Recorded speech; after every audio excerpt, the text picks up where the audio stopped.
I just felt like I was faking it. I had a mad imposter syndrome. I just didn't feel like I belonged in any of the places that I went into in these kind of transitionary periods of my life when I was learning, like, okay, well, like, what did I do wrong? Where did I get it all wrong? Why did my marriage end in divorce? And, why can't I keep meaningful friendships and relationships in my life? And so I'm doing a lot of this like radically honest introspective work.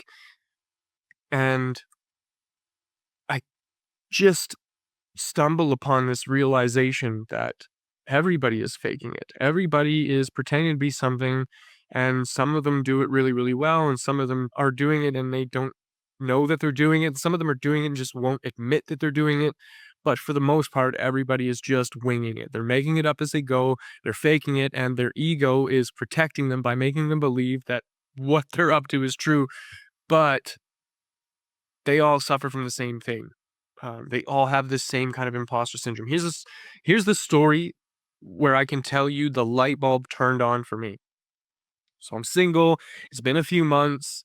I've been reading books and like watching podcasts and I'm doing my thing and I'm trying to okay, I think I'm ready to just like put myself out in the world. I can't sit here in my house and rot in the dust and dirt anymore. I got to go do something. So I got myself together. I went out all by myself. I drove downtown. I parked outside of a bar that I knew was like a happening joint. Every time you drive by this place, Ship and Anchor downtown, there's always a crowd. There's always something going on.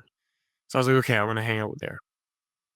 I pull up, I park my car, get out and walk in, and like it just hits me this feeling of like just the anxiety, like I'm a loner dude who's just like this loser who's divorced, who's can't keep a wife. Like I was so down on myself, and I almost turned around and left, but I kind of like forced myself to just go in.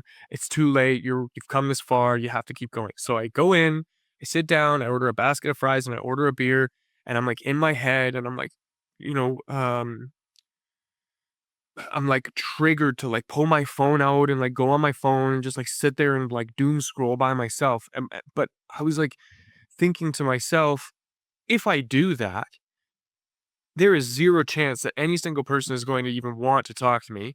So now I'm just sitting in this, like, limbo where I'm like I don't wanna pull out my phone, but, like, I'm bored and I'm just sitting here staring and I'm drinking a beer by myself, eating some fries. Like, where do you look? Where do you put your eyes when you're in a bar it's just full of people and you're all by yourself? I don't have the courage to, like, go up to people or do any of that stuff. And so I'm just, like, forced into this moment where I'm looking around through the bar and I see across the way somebody looking at me. And the second our eyes catch, I saw something in him that was familiar to me. It was like, I know that feeling that that guy is having. And I've looked away, obviously, and I'm just like, I'm kind of like internally processing what just happened. And it dawned on me that the anxiety that I'm feeling about being judged by all the people in this room for being the single loser guy by himself eating fries and drinking a beer in the middle of a bar, that same, like, embarrassment and whatever and, like, shame and those gross feelings, that guy had them, and I could see them in his eyes, and he was, like, afraid that I was judging him when I looked at him, and I realized that he thought that I was more powerful than he was in that moment because how could any dude just sit by himself, eat surprise, and drink a beer for no good reason? And it just, like, it clicked. Oh my god, everybody has this same feeling of I'm being watched and I'm being judged. And if that's true, they don't have any bandwidth in their mind because I know what that feeling is like. They don't have any bandwidth in their mind to be judging me because they're too busy judging themselves from how I see them or any other person in that room. And this is where um, this saying, I've said it before, and I can't stress it enough. You're not who you think you are. You're not who I think you are. You are who you think I think you are. So in that moment, I think that guy thinks that I'm a loser. And so I'm like feeling like a loser.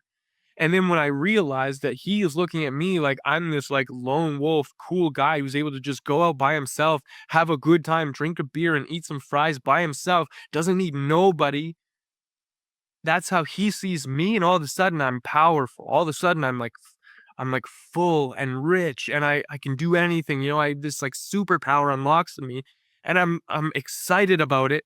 And at the same time, I like kind of like giggle to myself. And you know, I hung out until I finished my beer and I finished my fries and I was like, wow, this is like an eye-opening experience, but I've had enough. I gotta go. And so I got up and I left the bar, and that moment has stuck with me ever since.